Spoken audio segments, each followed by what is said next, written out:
Welcome to special debate. నేను Deepika. అగ్రరాజ్యాధినేత ట్రంప్కు big shock తగిలింది. కోర్టులు వరుస షాక్లు ఇస్తున్నాయి. న్యూయార్క్లోని అంతర్జాతీయ వాణిజ్య కోర్టు సంచలన ఉత్తర్వులు జారీ చేసింది. అక్రమంగా వసూలు చేసిన సుంకాలను తిరిగి చెల్లించాలని ఆదేశించింది. దీంతో అమెరికా యంత్రాంగానికి కోలుకోలేని దెబ్బగా చెప్పుకోవచ్చు.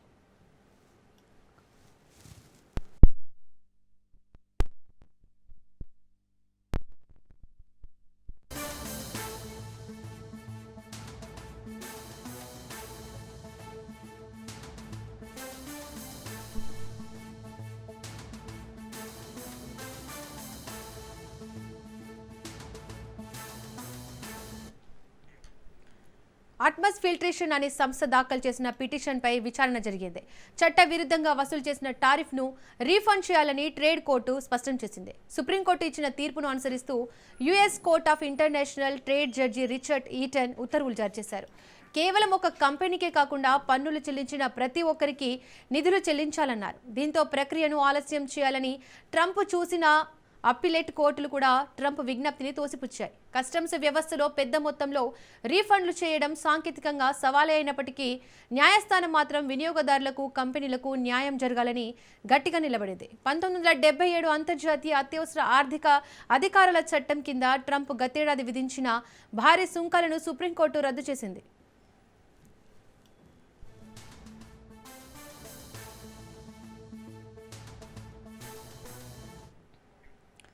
ట్రంప్ ప్రభుత్వం 2025 డిసెంబర్ నాటికి $130 బిలియన్ పన్నులను వసూలు చేసింది. ఇప్పుడు రీఫండ్ రూపంలో $175 బిలియన్ చెల్లించాలి. భారతీయ కరెన్సీలో 14.50 లక్షల కోట్లు చెల్లించాల్సి ఉంటుందని నిపుణుల అంచనా. దీంతో అమెరికా ఖజానాపై పెనుభారం తప్పదు. మొత్తానికి టారిఫ్స్తో సంపన్న దేశంగా నిర్మించాలనుకున్న ట్రంప్ కలలకు ట్రేడ్ కోర్టు బ్రేక్ వేసినట్లయింది.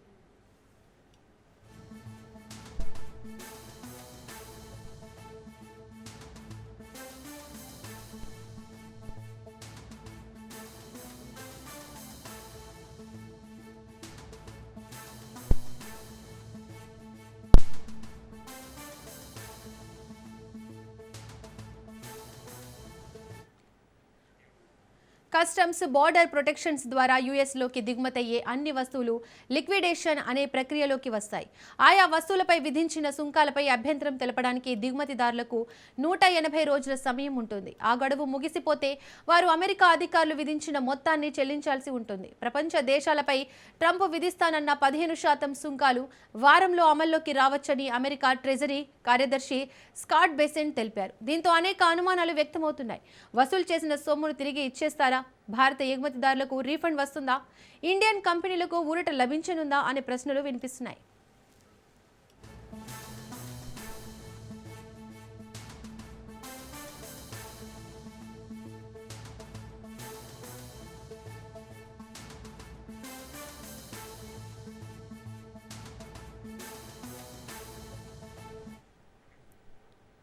ఇక ఇదే అంశంపై చర్చించడానికి అందే సత్యం గారు, విశ్లేషకులు జూమ్ లైన్లో సిద్ధంగా ఉన్నారు. వారితో మాట్లాడదాం. నమస్తే సత్యం గారు. నమస్తే. ట్రంప్ ప్రభుత్వం విధించిన ఈ భారీ టారిఫ్లను ట్రేడ్ కోర్టు రద్దు చేయడం, ఇది డొనాల్డ్ ట్రంప్ ఆర్థిక విధానాలకు పెద్ద దెబ్బగా భావించాలా? అలాగే చట్టవిరుద్ధంగా వసూలు చేసిన సుంకాలను తిరిగి చెల్లించాలని కోర్టు ఆదేశించడం అమెరికా ఆర్థిక వ్యవస్థపై ఎంతటి భారం పడుతోంది? ట్రంప్ ఆలోచనలు ఇప్పుడు 2 రకాలుగా దెబ్బతిన్నది. అసలు టారిఫ్లు వేసిన ఉద్దేశం ఏమిటంటే, ఇతర దేశాల నుంచి ఇంపోర్ట్స్ వస్తే మా దేశంలో మేము కొనాల్సి వస్తుంది, మా దేశంలోనే ఇన్వెస్ట్మెంట్ వస్తే మేమే సప్లై చేసి, మేము ఉత్పత్తి చేసి సప్లై చేయొచ్చు, ఎక్స్పోర్ట్ చేయొచ్చు. కాబట్టి ఎప్పుడు ఇంపోర్టెడ్ ఎకానమీనే ఉండాలన్నా ఎక్స్పోర్టెడ్ ఎకానమీగా మారుద్దామని చెప్పేసి ఇతర దేశాల నుంచి వచ్చేటువంటి ఇంపోర్ట్స్ మీద టారిఫ్లు వేసి ధరలు పెంచితే అవి డిస్కరేజ్ అయ్యి ఇతర దేశాల్లో ఉత్పత్తి చేసేవాళ్ళు మా దేశమే వచ్చి ఉత్పత్తి చేస్తారు, మా దేశంలో పెట్టుబడులు పెరుగుతాయి, ఎంప్లాయ్మెంట్ పెరుగుద్ది. కాబట్టి టారిఫ్లు వేస్తే ఈ విధమైన పని చేయొచ్చు అనుకున్నాడు. అట్లేం రిజల్ట్ రాలేదు. అట్లా రిజల్ట్ రాకపోగా ఇతర దేశ పెట్టుబడులు వాళ్ళ దేశం వచ్చి వాళ్ళ దేశ పెట్టుబడులు పెట్టకపోగా మరోవైపు ఈ టారిఫ్లు వేయటం వల్ల ఇంపోర్టర్స్ మీద భారం పడింది. దరిదాపు టారిఫ్లు వేసిన తర్వాత దిగుమతి చేసుకున్నటువంటి దిగుమతిదారుల సంఖ్య అమెరికాలో 3 లక్షల మంది. దేంట్లో 2000 మంది కోర్టుకు పోయారు. అందులో అట్మస్ అనేటువంటి సంస్థ కూడా ఒకటి పోయింది. ఇవాళ అట్మస్ పేరు మీద తీర్పు ఇచ్చారు. కానీ 2000 సంస్థలు అప్పీల్ చేసినాయి. చేస్తే మొత్తం ఇల్లీగల్గా వసూలు చేసినటువంటి టారిఫ్లని కూడా వెనక్కి ఇవ్వాల్సిందే. అది సంస్థల మీద భారం పడదా, లేకపోతే కస్టమర్స్ మీద భారం పడదా, ఎవరి మీద భారం పడ్డా ఖచ్చితంగా రీపేమెంట్ చేయాల్సిందే అని చెప్పేసి తీర్పు ఇచ్చింది. సుప్రీంకోర్టు తీర్పుకు అనుగుణంగానే టారిఫ్లు జల్లవనటువంటి దానికి అనుగుణంగానే ఇవాళ కమర్షియల్ కోర్టు ఈ తీర్పు ఇచ్చింది. ఆయన ఈడెను డైరెక్షన్ కూడా ఇచ్చాడు వెంబటే చెల్లించాలని. దీంతో ఇవాళ $130 బిలియన్ అక్రమంగా వసూలు చేశారు. సింపుల్ ఇంట్రెస్ట్ రేట్ తోటి వాళ్ళ ఖర్చులతోటి $175 బిలియన్ చెల్లించాలి. అసలు అమెరికా ఇప్పటికే డెట్ టు జీడిపి రేషియో 120% ఉంది. అంటే $30 ట్రిలియన్ ఎకానమీ, $37 ట్రిలియన్ అప్పులు ఉన్నది. ఇది బాగా ఒత్తిడికి లోగుతుంది. రెండో వైపు అమెరికా దగ్గర ఫారిన్ రిజర్వ్ కరెన్సీ $702 బిలియన్ మాత్రమే ఉంది. అంటే మనది మామూలుగా మన భారతదేశం $4 ట్రిలియన్ ఎకానమీ, అయినా మన దగ్గర $700 బిలియన్ ఫారిన్ రిజర్వ్స్ ఉన్నాయి. కానీ అమెరికా దగ్గర $31 ట్రిలియన్ ఎకానమీ దగ్గర కూడా $700 బిలియన్ ఉన్నాయి ఆ ఫారిన్ రిజర్వ్స్. అంటే తక్కువ స్థాయిలో ఉన్నటువంటి ఫారిన్ రిజర్వ్స్ మీద ఇప్పుడు అసలే $37 ట్రిలియన్ అప్పు ఉంటే ఇప్పుడు ఫారిన్ ఎక్స్చేంజ్ రిజర్వ్స్ మీద దాదాపు $175 బిలియన్ చెల్లించాలంటే అమెరికా మీద పెద్ద భారం. ట్రంప్ దీనివల్ల అమెరికా ఆర్థిక వ్యవస్థకు బాగా నష్టం చేసినట్టే. కాబట్టి ఇవాళ దాంతోపాటు యుద్ధం వల్ల లేని యుద్ధం కావటం వల్ల ఇప్పటికే ఖర్చు గత 5-6 రోజులుగా $31 బిలియన్ ఖర్చు అయిందని అంచనాకు వచ్చారు. కాబట్టి ఇవన్నీ ట్రంప్ వల్ల అమెరికా మీద భారం పట్టడం తప్ప అమెరికా కలిగినటువంటి లాభం ఏమీ లేదు. కాబట్టి ఇప్పుడు ఈ $175 బిలియన్ మళ్ళీ రీపే చేయాలంటే దానికి కస్టమ్స్ సుంకం దాని డిపార్ట్మెంట్ అంతా క్యాలిక్యులేట్ చేయాలి. అది కస్టమర్స్ మీద పడిందా లేదా ఇంపోర్టర్స్ మీద ఉందా, ఇంపోర్టర్స్ మీద పడితే కస్టమర్స్ మీదకి ఏమైనా ట్రాన్స్ఫర్ చేశారా, ఇవన్నీ లెక్కలు తీసి వాళ్లకు చెల్లించాల్సిందే, కష్టమైనా చెల్లించాల్సిందే అని వాళ్ళ కమర్షియల్ కోర్టు తీర్పిచ్చింది. అలాగే $130 బిలియన్ వసూలు చేసి ఇప్పుడు $175 బిలియన్ రీఫండ్ చేయాల్సిన పరిస్థితి రావడం ఈ ట్రంప్ ఆర్థిక వ్యూహాల వైఫల్యమే అంటారా? ఖచ్చితంగా. ఎందుకంటే గతంలో ఇటువంటి తీర్పులు అమెరికన్ ఎకానమీలో ఉన్నప్పటికీ కూడా దాన్ని ఖాతరు చేయకుండా తనే ఈ తీర్పులు ఇచ్చాడు. తర్వాత వాస్తవానికి అతనికి ఈ హక్కు లేదని సుప్రీంకోర్టు తీర్పిచ్చింది. కాంగ్రెస్ అప్రూవల్ చేయాలి, కాంగ్రెస్ అప్రూవల్ లేకుండానే ఈ విధంగా టారిఫ్లు విధించే హక్కు అమెరికా అధ్యక్షుడికి లేదని తీర్పిచ్చిన తర్వాత తాను మళ్ళీ 10% అని మళ్ళీ 15% అనౌన్స్ చేశాడు. ఇంకా 15% అమల్లోకి రాలేదనుకోండి, రేపు 26వ తారీఖు తర్వాత అమల్లోకి వస్తుంది. కాబట్టి ఈ లోపే ఈ 150 రోజుల వరకు అవకాశం ఉంది. అయినా అది అమలుకు రాకముందే ఇవి వాపసు చెల్లించాలి $175 బిలియన్ అన్నారు. దరిదాపు $175 బిలియన్ అంటే అమెరికన్ రిజర్వ్స్లో దరిదాపు 25% చెల్లించాల్సి ఉంటుంది. కాబట్టి ఇది మోయలేని భారం. కాబట్టి ఇది చెల్లిస్తే అమెరికాకు ఖచ్చితంగా ఎక్స్పోర్ట్ చేసి సంపాదించాల్సింది ఇంపోర్ట్స్ మీద ఈ విధంగా చెల్లించడం అనేటువంటిది డబుల్ ఎఫెక్ట్ ఉంటుంది. ఇది ఖచ్చితంగా అమెరికాకు మరింత భారం మోపితే ఈ భారం లోటుకు దారితీసేటువంటి అవకాశం ఉంది. సత్యం గారు, అలాగే United states court of international trade తీర్పు తర్వాత అమెరికా కస్టమ్స్ వ్యవస్థ భారీ రీఫండ్లను సాంకేతికంగా నిర్వహించగలదా? నిర్వహించడం కష్టమే అని చెప్పింది తీర్పు కోర్టు. నిర్వహించడం కష్టమైన అయినా దాన్ని క్యాలిక్యులేట్ చేసి చెల్లించాల్సిందని తీర్పిచ్చింది. అంటే అబ్సల్యూట్గా సుప్రీంకోర్టు ఏమన్నదో దాన్ని ఆనర్ చేస్తూ యుఎస్ ఇంటర్నేషనల్ ట్రేడ్ కోర్టు ఇటువంటి తీర్పు ఇచ్చింది. కాబట్టి ఇవాళ ఉన్నటువంటి పరిస్థితుల్లో ఖచ్చితంగా క్యాలిక్యులేట్ చేయాల్సిందే, ఇవ్వాల్సిందే. ఇప్పుడున్నటువంటి డిజిటల్ ఎకానమీలో అదేం కష్టం అనుకోను. గతంలో మాన్యువల్ ఉన్నప్పుడు కష్టం, ఇప్పుడు డిజిటల్ ఎకానమీలో కష్టం అనుకోని అది పాసిబులే. కాబట్టి దాన్ని ఖచ్చితంగా చెల్లించాల్సి ఉంటుంది. దీనివల్ల ఒకవేళ ఇంపోర్టర్స్ భరిస్తేనేమో ఇంపోర్టర్స్కి ఆ మేలు జరుగుతుంది. కాదు ఇంపోర్టర్స్ ధరలు పెంచి వాటి కస్టమర్స్ మీదకి ట్రాన్స్ఫర్ చేస్తే కస్టమర్స్ బిల్లు ఆధారంగా ఇవాళ కస్టమర్స్కు లాభం చేకూరేటువంటి అవకాశం ఉంది.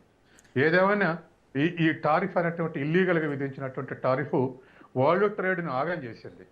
వరల్డ్లో ఉన్నటువంటి ఎకానమీస్ అన్ని అతలాకుతలం అయిపోయినాయి. తర్వాత ఈ వివిధ దేశాల యొక్క ఎక్స్పోర్ట్స్ ఇంపోర్ట్స్ కూడా అసలు ఏం చేయాలనో తోయలేనటువంటి పరిస్థితికి లోనైనవి. ఇటువంటి పరిస్థితి భారతదేశానికి కూడా ఎదురైంది. దరిదాపు మన ఎక్స్పోర్ట్స్ $86 బిలియన్ ఉన్నాయి. దాంట్లో $50 బిలియన్ ఎఫెక్ట్ అయినాయి. దాంట్లో టెక్స్టైల్స్ $12 బిలియన్, జ్యువెలర్స్ ఒక $10 బిలియన్, ఎలక్ట్రికల్స్ ఒక $9 బిలియన్, రొయ్యలు ఒక $2.2 బిలియన్, ఇట్లా దరిదాపు $40-50 బిలియన్ మనమే ఆగమాగం అయ్యాం. తర్వాత మనం ఇతర దేశానికి ఆల్టర్నేటివ్ ఎగుమతులు చేయాలంటే ఏ దేశానికి ఏం అవసరం ఉన్నదో తెలియదు. కాబట్టి విశ్వ ప్రయత్నం చేసి ఎంత శరవేగంగా బయలాటరల్ అగ్రిమెంట్స్ కుదుర్చుకున్నా దాన్ని ఓడ్చలేకపోయాం. కాబట్టి ఇట్లా అకస్మాత్తుగా విధించిన టారిఫ్లతోటి మాట్లాడితే టారిఫ్ అన్నాడు. నువ్వు ఆయిల్ దిగుమతి చేసుకుంటావా, కాబట్టి మరొక 25% టారిఫ్ అన్నాడు. స్పెయిన్లో వాళ్ళు మా దేశానికి అన్యాయం ఇదంటే, అన్యాయం అంటావా, ఇగో ఇంకో 9% పెంచుతానని పెంచాడు. తన ఇష్టానుసారం వరల్డ్ ఎకానమీని ఆగం చేశాడు. అదేవిధంగా అమెరికన్ ఎకానమీ కూడా అట్లే అన్సర్టనిటీకి గురైంది.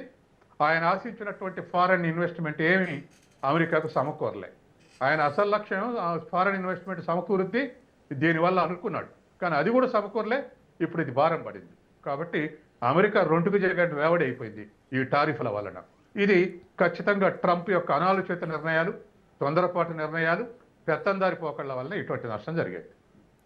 సత్యం గారు, ప్రపంచ దేశాలపై 15% సుంకాలు విధిస్తామని ట్రంప్ చెప్పడం ఇప్పుడు కోర్టు తీర్పు నేపథ్యంలో అమలు సాధ్యమేనా? అంటే దాన్ని ఐఈఏ సంస్థకు, ఐఈటిఏ సంస్థకు ఒప్పచెప్తే వాళ్ళ ఆధారంగా విధిస్తే అది ఏం న్యాయమో తేలాల్సి ఉంది. కాబట్టి ఇంటర్నేషనల్ ఎమర్జీ ఎకనామిక్ పవర్ యాక్ట్ ఉంది, ఐఈపిఏ. ఆ యాక్ట్ ప్రకారం 97 యాక్ట్ ప్రకారం వాళ్ళకు అప్పచెప్పి దీన్ని అప్రూవల్ తీసుకుంటాడా, లేదా కాంగ్రెస్ అప్రూవల్ చేస్తే దాని ఆధారంగా విధిస్తారా అనే దాన్ని బట్టి అమల్లోకి వచ్చేటువంటి అవకాశం ఉంది. ఏదైనా ఒక 150 డేస్ అమలు జరిపేంత వరకు ట్రంప్కి అవకాశం ఉంటుంది. మళ్ళీ ఆ తర్వాత అప్పీలు పోతే ఈ 15% ఏమైంది కూడా చెప్పలేము. కానీ రెసిప్రోకల్ 10% అన్నాడు, మళ్ళీ తక్కువైందని చెప్పేసి 15% అన్నాడు. కాబట్టి 15% కూడా రెసిప్రోకల్ టారిఫ్కి న్యాయమైనా కాదనేటువంటిది కూడా మళ్ళీ కోర్టులో పోతే చర్చ జరిగేటువంటి అవకాశం ఉంది. సత్యం గారు, అమెరికా కోర్టు నిర్ణయం వల్ల భారత ఎగుమతిదారులకు నిజంగా లాభం ఉంటుందంటారా, లేక ఇది కేవలం అమెరికా కంపెనీలకే పరిమితం అవుతుందా? ఖచ్చితంగా ఇవాళ టారిఫ్లు కొట్టేయటం వల్ల ఇప్పుడు రీపేమెంట్ చేయటం అనేటువంటిది మన ఎక్స్పోర్టర్స్ భరిస్తే మనకు వస్తాయి. కానీ మన ఎక్స్పోర్టర్స్ భరించకుండా కాకుండా వాళ్ళ ఇంపోర్టర్సే భరించారు.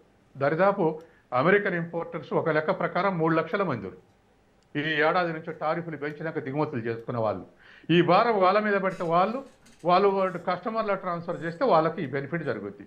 మన ఎక్స్పోర్టర్స్ మీద ఏదేమైనా అదనపు ఖర్చు ఉంటే ఆ మేరకే మనకు వచ్చేటువంటి అవకాశం ఉంది. కానీ ఏదేమైనా ఇవాళ ఆ టారిఫ్లు కొట్టేయటం వల్ల మన ఎక్స్పోర్ట్స్ యథావిధిగా కొత్త మార్కెట్లకు ఎన్నుకోవాలి, కొత్త మార్కెట్ని సంపాదించుకోవాలి అని చెప్పేసి ఒక డిస్కరేజింగ్ సిచ్యువేషన్ ఫేస్ చేయటువంటి అవసరం లేకుండా పోయింది. వరల్డ్ ట్రేడ్ కూడా ఫ్రీ ట్రేడ్ ఉండాలి అని ఎప్పుడైతే WTO ఏర్పాటప్పుడు 1995లో చెప్పిర్రో ఆ విధంగా ఇప్పుడు మళ్ళీ ఫ్రీ ట్రేడ్ అమలు జరిగేటువంటి అవకాశం ఉంది. కాబట్టి ఒక ఇండియానే కాదు, అమెరికాకి ఎక్స్పోర్ట్ చేసేటువంటి అందరు exporters from all countries they are happy with this judgement. కాబట్టి మన ఎక్స్పోర్ట్స్ మళ్ళీ యథావిధి స్థాయికి చేరుకునేటువంటి అవకాశం ఉంది.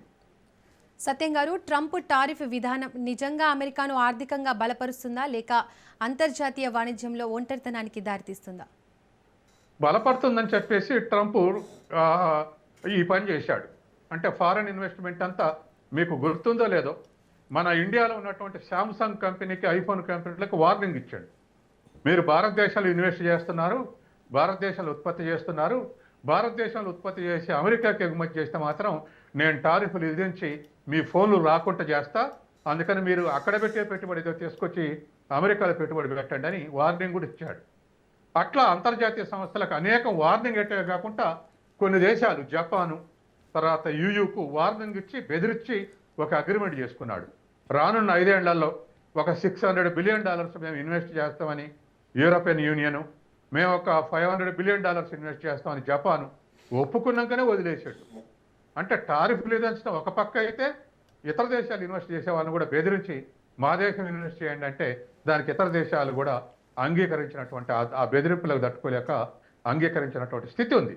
కానీ తీరా ఇప్పటి వరకు గత 6 నెలలుగా చూస్తే అటువంటి రిజల్ట్ పెద్దగా అమెరికాకు వచ్చి ఎంప్లాయ్మెంట్ పెరిగినటువంటి స్థితి కల్పించబడలేదు. ఇది ఒక భాగం. అమెరికాకు నష్టం జరిగింది, ట్రంప్ ఆశించేది నెరవేరలేదు. తర్వాత అమెరికన్ ఎకనామిస్టులు కూడా అడ్వైజ్ చేశారు ఇది కష్టమని.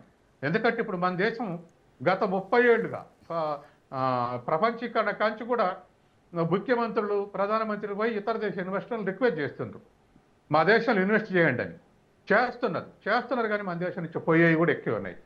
ఇప్పుడు ఒక లెక్క ప్రకారం నెట్ ఇన్వెస్ట్మెంట్ 0.7, 2% గ్రోత్ ఉంది మన దేశానికి. ఫారెన్ ఎఫ్డిఐలు వస్తున్నాయి కానీ 1.3% పోతున్నాయి, వదిలేసిపోతున్నాయి.